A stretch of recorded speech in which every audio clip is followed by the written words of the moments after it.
The Adventures of Sherlock Holmes. The 5 Orange Pips. When I glance over at my notes and records of the Sherlock Holmes cases between the years 82 and 90, I am faced by so many which present strange and interesting features that it is no easy matter to know which to choose and which to leave. Some, however, have already gained publicity through the papers, and others have not offered a field for those peculiar qualities which my friend possessed in so high a degree, and which it is the object of these papers to illustrate. Some, too, have baffled his analytic skill, and would be, as narratives, beginnings without an ending, while others have been but partially cleared up, and have their explanations founded rather upon conjecture and surmise than on the absolute logical proof which was so dear to him. There is, however, one of these last, which was so remarkable in its details and so startling in its results, that I am tempted to give some account of it in spite of the fact that there are points in connection with it which never have been, and probably never will be, entirely cleared up. The year 87 furnished us with a long series of cases of greater or less interest, of which I retain the records. Among my headings under this 112 months, I find an account of the adventures of the Paradol Chamber, of the Amateur Mendicant Society, who held a luxurious club in the lower vault of a furniture warehouse, of the facts connected with the loss of the British bark Sophie Anderson, of the singular adventures of the Grice Pattersons in the island of Ufa, and finally, of the Camberwell poisoning case. In the latter, as may be remembered, Sherlock Holmes was able, by winding up the dead man's watch, to prove that it had been wound up 2 hours before, and that therefore the deceased had gone to bed within that time, a deduction which was of the greatest importance in clearing up the case. All these I may sketch out at some future date, but none of them present such singular features as the strange train of circumstances which I have now taken up my pen to describe. It was in the latter days of September, and the equinoctial gales had set in with exceptional violence. All day the wind had screamed and the rain had beaten against the windows, so that even here in the heart of great handmade London, we were forced to raise our minds for the instant from the routine of life and to recognize the presence of those great elemental forces which shriek at mankind through the bars of his civilization, like untamed beasts in a cage. As evening drew in, the storm grew higher and louder, and the wind cried and sobbed like a child in the chimney. Sherlock Holmes sat moodily at one side of the fireplace, cross-indexing his records of crime, while I, at the other, was steeped in one of Clark Russell's fine sea stories until the howl of the gale from without seemed to blend with the text, and the splash of the rain to lengthen out into the long swash of the sea waves. My wife was on a visit to her mother's, and for a few days I was a dweller once more in my old quarters at Baker Street. "Why," said I, glancing up at my companion, "that was surely the bell. Who could come tonight? Some friend of yours, perhaps?" "Except yourself, I have none," he answered. "I do not encourage visitors." "A client, then?" "If so, it is a serious case. Nothing less would bring a man out on such a day and at such an hour. But I take it that it is more likely to be some crony of the landlady's." Sherlock Holmes was wrong in his conjecture, however, for there came a step in the passage and a tapping at the door. He stretched out his long arm to turn the lamp away from himself and towards the vacant chair upon which a newcomer must sit. "Come in," he said. The man who entered was young, some 22 at the outside, well-groomed and trimly clad, with something of refinement and delicacy in his bearing. The streaming umbrella which he held in his hand and his long, shining waterproof told of the fierce weather through which he had come. He looked about him anxiously in the glare of the lamp, and I could see that his face was pale and his eyes heavy, like those of a man who is weighed down with some great anxiety. "I owe you an apology," he said, raising his golden pince-nez to his eyes. "I trust that I am not intruding. I fear that I have brought some traces of the storm and rain into your snug chamber."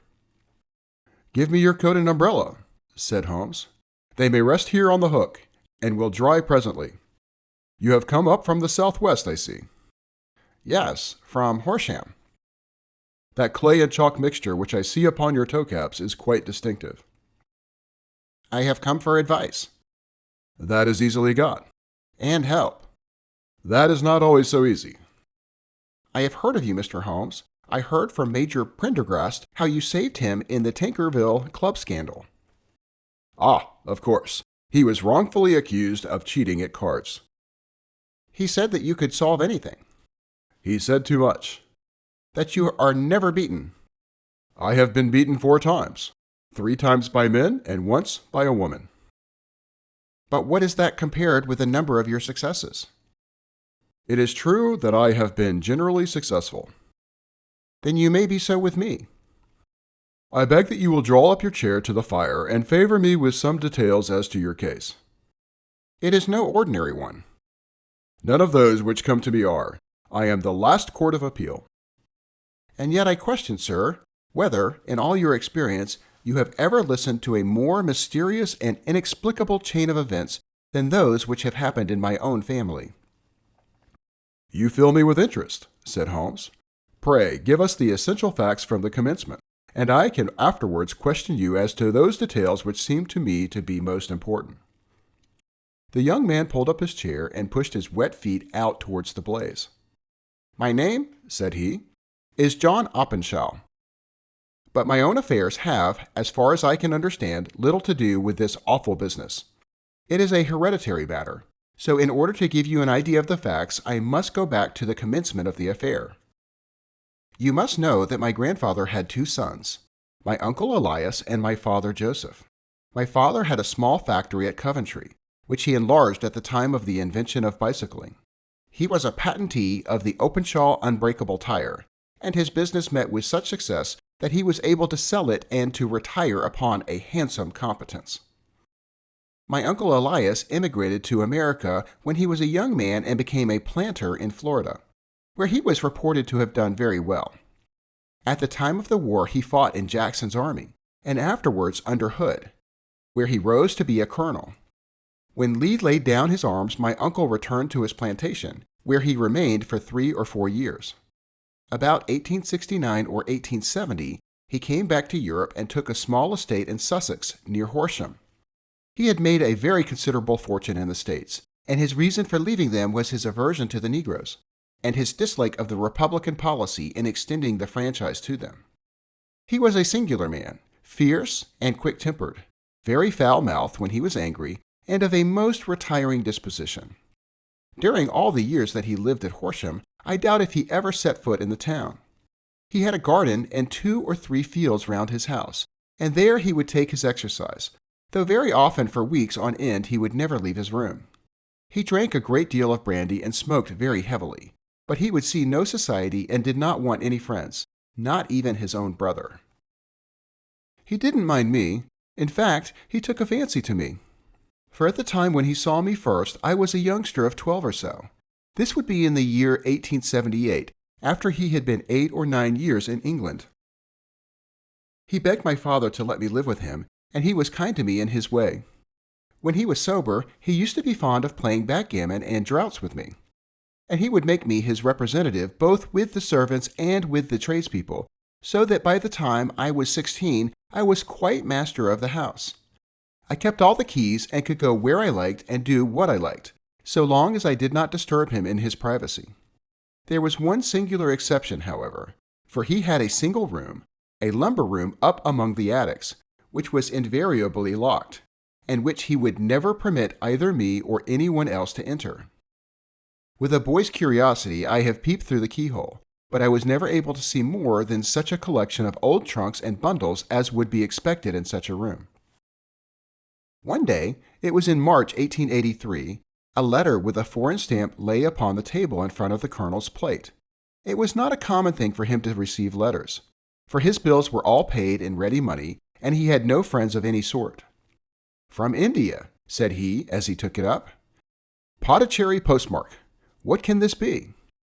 Opening it hurriedly, out there jumped 5 little dried orange pips, which pattered down upon his plate. I began to laugh at this, but the laugh was struck from my lips at the sight of his face. His lip had fallen, his eyes were protruding, his skin the color of putty, and he glared at the envelope which he still held in his trembling hand. "K.K.K," he shrieked, and then, my God, my sins have overtaken me." "What is it, uncle?" I cried. "Death," he said, and rising from the table he retired to his room, leaving me palpitating with horror. I took up the envelope and saw scrawled in red ink upon the inner flap, just above the gum, the letter K 3 times repeated. There was nothing else save the 5 dried pips. What could be the reason of his overpowering terror? I left the breakfast table, and as I ascended the stair, I met him coming down with an old rusty key, which must have belonged to the attic, in one hand, and a small brass box like a cash box in the other. "They may do what they like, but I'll checkmate them still," said he with an oath. "Tell Mary that I shall want a fire in my room today, and send down to Fordham, the Horsham lawyer." I did as he ordered, and when the lawyer arrived, I was asked to step up to the room. The fire was burning brightly, and in the grate there was a mass of black fluffy ashes, as of burned paper, while the brass box stood open and empty beside it. As I glanced at the box, I noticed, with a start, that upon the lid was printed the treble K, which I had read in the morning upon the envelope. "I wish you, John," said my uncle, "to witness my will. I leave my estate, with all its advantages and all its disadvantages, to my brother, your father, whence it will, no doubt, descend to you. If you can enjoy it in peace, well and good. If you find you cannot, take my advice, my boy, and leave it to your deadliest enemy. I am sorry to give you such a two-edged thing, but I can't say what turn things are going to take. Kindly sign the paper where Mr. Fordham shows you." I signed the paper as directed, and the lawyer took it away with him. The singular incident made, as you may think, the deepest impression upon me, and I pondered over it and turned it every way in my mind without being able to make anything of it. Yet I could not shake off the vague feeling of dread which it left behind, though the sensation grew less keen as the weeks passed and nothing happened to disturb the usual routine of our lives. I could see a change in my uncle, however. He drank more than ever, and he was less inclined for any sort of society. Most of his time he would spend in his room, with the door locked upon the inside. But sometimes he would emerge in a sort of drunken frenzy and would burst out of the house and tear about the garden with a revolver in his hand, screaming out that he was afraid of no man, and that he was not to be cooped up, like a sheep in a pen, by man or devil. When these hot fits were over, however, he would rush tumultuously in at the door and lock and bar it behind him, like a man who can brazen it out no longer against the terror which lies at the roots of his soul. At such times I have seen his face, even on a cold day, glisten with moisture, as though it were new raised from a basin. Well, to come to an end of the matter, Mr. Holmes, and not to abuse your patience, there came a night when he made one of those drunken sallies from which he never came back.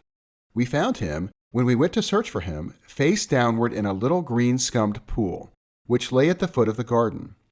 There was no sign of violence, and the water was but 2 feet deep, so that the jury, having regard to his known eccentricity, brought in a verdict of suicide.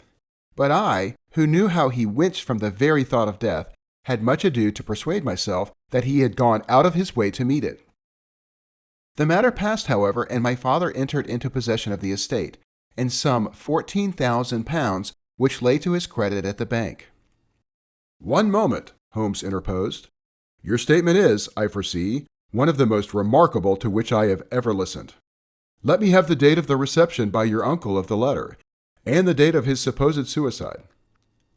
The letter arrived on March 10th, 1883. His death was 7 weeks later, upon the night of May 2nd.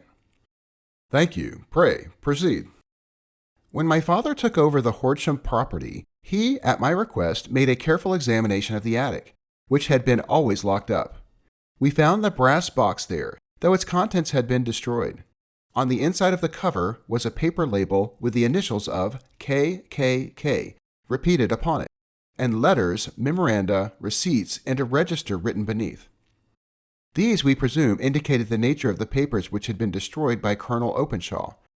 For the rest, there was nothing of much importance in the attic save a great many scattered papers and notebooks bearing upon my uncle's life in America.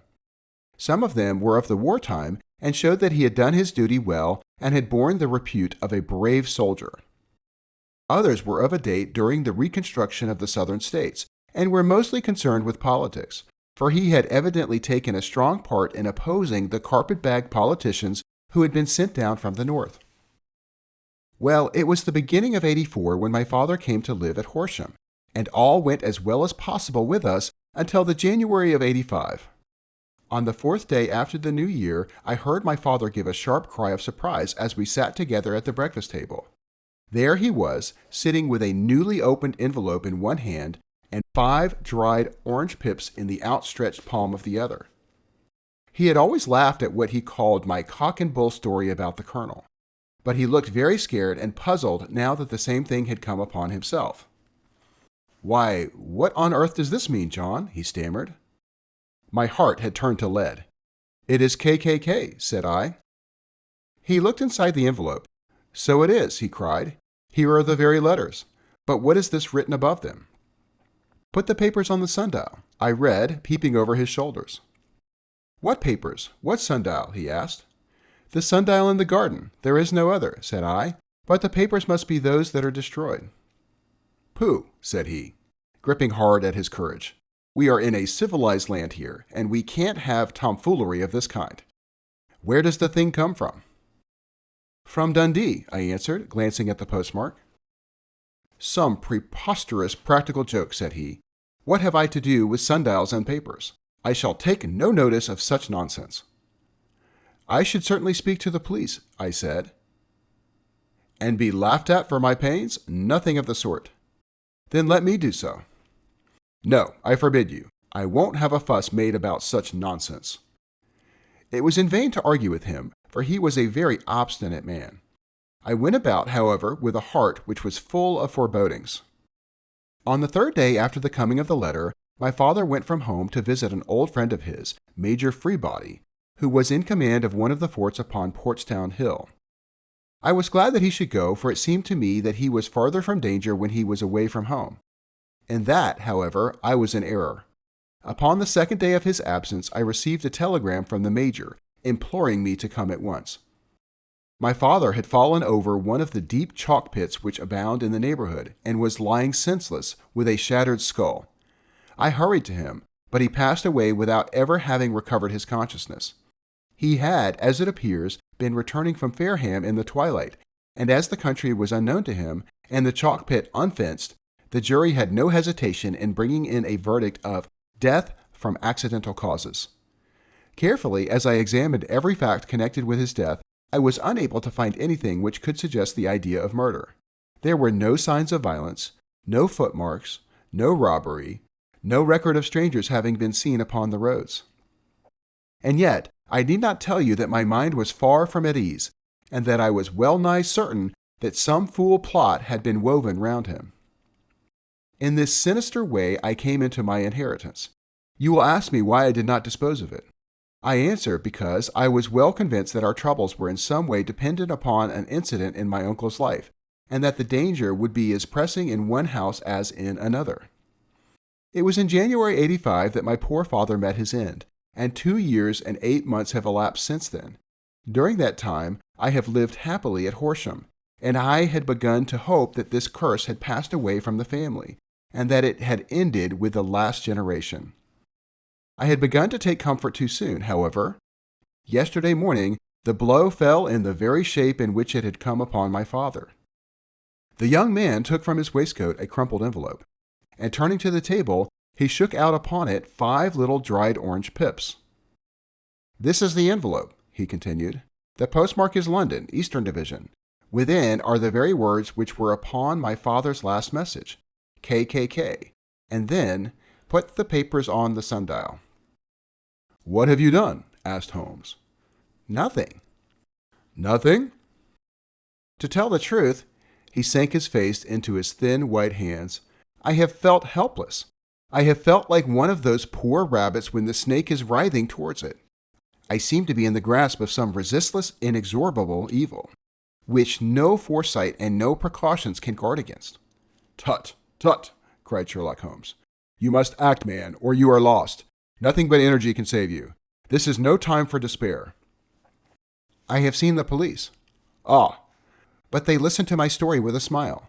I am convinced that the inspector has formed the opinion that the letters are all practical jokes, and that the deaths of my relations were really accidents, as the jury stated, and were not to be connected with the warnings. Holmes shook his clenched hands in the air. Incredible imbecility, he cried. They have, however, allowed me a policeman who may remain in the house with me. Has he come with you tonight? No, his orders were to stay in the house. Again, Holmes raved in the air. Why did you not come to me? He said, and above all, why did you not come at once? I did not know. It was only today that I spoke to Major Prendergast about my troubles, and was advised by him to come to you. It is really 2 days since you had the letter. We should have acted before this. You have no further evidence, I suppose, than which you have placed before us? No suggestive detail which might help us? There is one thing, said John Openshaw. He rummaged in his coat pocket and, drawing out a piece of discolored blue-tinted paper, he laid it out upon the table. I have some remembrance, said he, that on the day when my uncle burned the papers, I observed that the small, unburned margins which lay amid the ashes were of this particular color. I found this single sheet upon the floor of his room, and I am inclined to think that it may be one of the papers which has, perhaps, fluttered out from among the others, and in that way has escaped destruction. Beyond the mention of pips, I do not see that it helps us much. I think myself that it is a page from some private diary. The writing is undoubtedly my uncle's. Holmes moved the lamp, and we were bent over the sheet of paper, which showed by its ragged edge that it had indeed been torn from a book. It was headed March 1869, and beneath were the following enigmatical notices. 4th, Hudson came, same old pattern. 7th, set the pips on Macaulay, Paramore, and John Swain of St. Augustine. 9th, Macaulay cleared. 10th, John Swain cleared. 12th, visited Paramore. All well. Thank you, said Holmes, folding up the paper and returning it to our visitor. And now you must on no account lose another instant. We cannot spare time even to discuss what you have told me. You must get home instantly and act. What shall I do? There is but one thing to do. It must be done at once. You must put this piece of paper which you have shown us into the brass box which you have described. You must also put in a note to say that all the other papers were burned by your uncle, and that this is the only one which remains. You must assert that in such words as will carry conviction with them. Having done this, you must at once put the box upon the sundial as directed. Do you understand? Entirely. Do you not think of revenge, or anything of the sort, at present? I think that we may gain that by means of the law, but we have our web to weave, while theirs is already woven. The first consideration is to remove the pressing danger which threatens you. The second is to clear up the mystery and to punish the guilty parties. I thank you, said the young man, rising and pulling on his overcoat. You have given me fresh life and hope. I shall certainly do as you advise. Do not lose an instant, and, above all, take care of yourself in the meanwhile, for I do not think that there can be a doubt that you are threatened by a very real and imminent danger. How do you go back? By train from Waterloo. It is not yet 9. The streets will be crowded, so I trust that you may be in safety. And yet you cannot guard yourself too closely. I am armed. That is well. Tomorrow I shall set to work upon your case. I shall see you at Horsham, then. No, your secret lies in London. It is there that I shall seek it. Then I shall call upon you in a day, or in 2 days, with news as to the box and the papers. I shall take your advice in every particular. He shook hands with us and took his leave. Outside, the wind still screamed, and the rain splashed and pattered against the windows. This strange, wild story seemed to have come to us from amid the mad elements, blown in upon us like a sheet of seaweed in a gale, and now to have been reabsorbed by them once more. Sherlock Holmes sat for some time in silence, with his head sunk forward and his eyes bent upon the red glow of the fire. Then he lit his pipe, and leaning back in his chair, he watched the blue smoke rings as they chased each other up to the ceiling. "I think, Watson," he remarked at last, "that of all of our cases we have none more fantastic than this. Save perhaps the sign of 4. Well, yes, save perhaps that. And yet, this John Openshaw seems to be walking amid even greater perils than did the Sholtos." "But have you," I asked, "formed any definite conception as to what these perils are?" "There can be no question as to their nature," he answered. "Then what are they?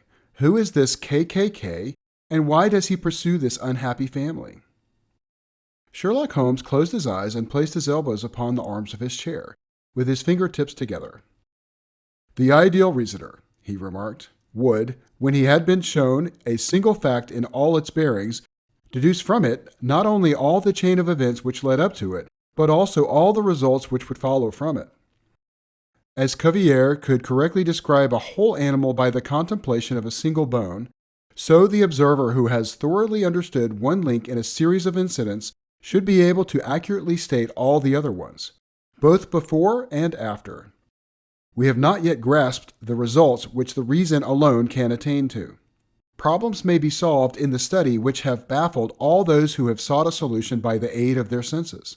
To carry the art, however, to its highest pitch, it is necessary that the reasoner should be able to utilize all the facts which have come to his knowledge, and this in itself implies, as you will readily see, a possession of all knowledge, which, even in these days of free education and encyclopedias, is a somewhat rare accomplishment. It is not so impossible, however, that a man should possess all knowledge which is likely to be useful to him in his work, and this I have endeavored in my case to do. If I remember rightly, you on one occasion, in the early days of our friendship, defined my limits in a very precise fashion." "Yes," I answered, laughing. "It was a singular document. Philosophy, astronomy, and politics were marked at 0. I remember. Botany, variable. Geology, profound as regards to the mudstains from any region within 50 miles of town. Chemistry, eccentric. Anatomy, unsystematic. Sensational literature and crime records unique. Violin player. Boxer. Swordsman. Lawyer. And self-poisoner by cocaine and tobacco.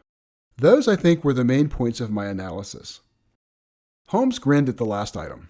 "Well," he said, "I say now, as I said then, that a man should keep his little brain attic stocked with all the furniture that he is likely to use, and the rest he can put away in the lumber room of his library, where he can get it if he wants it. Now, for such a case as the one which has been submitted to us tonight, we need certainly to muster all our resources. Kindly hand me down the letter K of the American Encyclopedia, which stands upon the shelf beside you. Thank you. Now, let us consider the situation and see what may be deduced from it. In the first place, we may start with a strong presumption that the Colonel Openshaw had some very strong reason for leaving America. Men at his time of life do not change all their habits and exchange willingly the charming climate of Florida for the lonely life of an English provincial town. His extreme love of solitude in England suggests the idea that he was in fear of someone or something. So we may assume as a working hypothesis that it was fear of someone or something which drove him from America. As to what he feared, we can only deduce that by considering the formidable letters which were received by himself and his successors. Did you remark the postmarks of those letters? The first was from Pondicherry, the second from Dundee, and the third from London. From East London. What do you deduce from that? They are all seaports, that the writer was on board of a ship. Excellent. We have already a clue. There can be no doubt that the probability, the strong probability, is that the writer was on board of a ship. And now let us consider another point. In the case of Pondicherry, 7 weeks elapsed between the threat and its fulfillment. In Dundee, it was only some 3 or 4 days. Does that suggest anything? A greater distance to travel. But the letter had also a greater distance to come. Then I do not see the point. There is at least a presumption that the vessel in which the man or men are is a sailing ship. It looks as if they always send their singular warning or token before them when starting upon their mission. You see how quickly the deed followed the sign when it came from Dundee. If they had come from Pondicherry in a steamer, they would have arrived almost as soon as their letter. But, as a matter of fact, 7 weeks elapsed. I think that those 7 weeks represented the difference between the mail boat which brought the letter and the sailing vessel which brought the writer. It is possible. More than that, it is probable. And now, you see the deadly urgency of this new case, and why I urged young Openshaw to caution. The blow has always fallen at the end of the time which it would take the senders to travel the distance. But this one comes from London, and therefore we cannot count upon delay. Good God, I cried. What can it mean, the relentless persecution? The papers which Openshaw carried are obviously of vital importance to the person or persons in the sailing ship. I think that it is quite clear that there must be more than one of them. A single man could not have carried out 2 deaths in such a way as to deceive a coroner's jury. There must have been several in it, and they must have been men of resource and determination. Their papers they mean to have, be the holder of them who it may. In this way, you see, K.K.K. ceases to be the initials of an individual and becomes the badge of a society. But of what society? Have you never, said Sherlock Holmes, bending forward and sinking his voice, have you never heard of the Ku Klux Klan? I never have. Holmes turned over the leaves of the books upon his knee. Here it is, said he presently. Ku Klux Klan, a name derived from the fanciful resemblance to the sound produced by cocking a rifle. This terrible secret society was formed by some ex-Confederate soldiers in the southern states after the Civil War, and it rapidly formed local branches in different parts of the country, notably in Tennessee, Louisiana, the Carolinas, Georgia, and Florida. Its power was used for political purposes, principally for the terrorizing of the Negro voters and the murdering and driving from the country of those who were opposed to its views. Its outrages were usually preceded by a warning sent to the marked man in some fantastic but generally recognized shape. A sprig of oak leaves in some parts, melon seeds or orange pips in others. On receiving this, the victim might either openly abjure his former ways or might fly from the country. If he braved the matter out, death would unfailingly come upon him, and usually in some strange and unforeseen manner. So perfect was this organization of the society, and so systematic its methods, that there is hardly a case upon record where any man succeeded in braving it with impunity, or in which any of its outrages were traced home to the perpetrators. For some years, the organization flourished in spite of the efforts of the United States government and of the better classes of the community in the South. Eventually, in the year 1869, the movement rather suddenly collapsed, although there have been sporadic outbreaks of the same sort since that date. You will observe, said Holmes, laying down the volume, that the sudden breaking up of the society was coincident with the disappearance of Openshaw from America with their papers. It may well have been cause and effect. It is no wonder that he and his family have some of the more implacable spirits upon their track. You can understand that this register and diary may implicate some of the first men in the South, and there may be many who will not sleep at night until it is recovered. Then the page we have seen is such as we might expect. It ran, if I remember right, sent the pips to A, B, and C. That is, sent the society's warning to them. Then there are successful entries that A and B cleared, or left the country, and finally that C was visited, with, I fear, a sinister result for C. Well, I think, Doctor, that we may let some light into this dark place, and I believe that the only chance young Openshaw has, in the meantime, is to do what I have told him. There is nothing more to be said or to be done tonight, so hand me over my violin and let us try to forget for half an hour the miserable weather and the still more miserable ways of our fellow men. It had cleared in the morning, and the sun was shining with a subdued brightness through the dim veil which hangs over the great city. Sherlock Holmes was already at breakfast when I came down. You will excuse me for not waiting for you, said he. I have, I foresee, a very busy day before me in looking into this case of young Openshaw's. What steps will you take? I asked. It will very much depend upon the results of my first inquiries. I may have to go down to Horsham after all. You will not go there first? No, I shall commence with the city. Just ring the bell and the maid will bring up your coffee. As I waited, I lifted the unopened newspaper from the table and glanced my eye over it. It rested upon a heading which set a chill to my heart. Holmes, I cried, you are too late. Ah, said he, laying down his cup, I feared as much. How was it done? He spoke calmly, but I could see that he was deeply moved. My eye caught the name of Openshaw and the heading, Tragedy near Waterloo Bridge. Here is the account.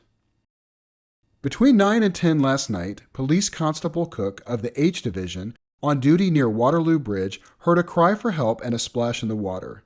The night, however, was extremely dark and stormy, so that, in spite of the help of several passersby, it was quite impossible to effect a rescue. The alarm, however, was given, and by the aid of the water police, the body was eventually recovered. It proved to be that of a young gentleman whose name, as it appears from an envelope which was found in his pocket, was John Openshaw, and whose residence is near Horsham. It is conjectured that he may have been hurrying down to catch the last train from Waterloo Station, and that in his haste and the extreme darkness he missed his path and walked over the edge of one of the small landing places for river steamboats.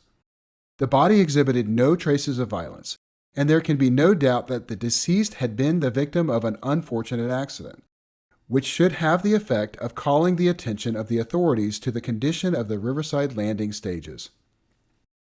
We sat in silence for some minutes, Holmes more depressed and shaken than I had ever seen him. That hurts my pride, Watson, he said at last. It is a petty feeling, no doubt, but it hurts my pride. It becomes a personal matter with me now, and, if God sends me health, I shall set my hand upon this gang. That he should come to me for help, and that I should send him away to his death.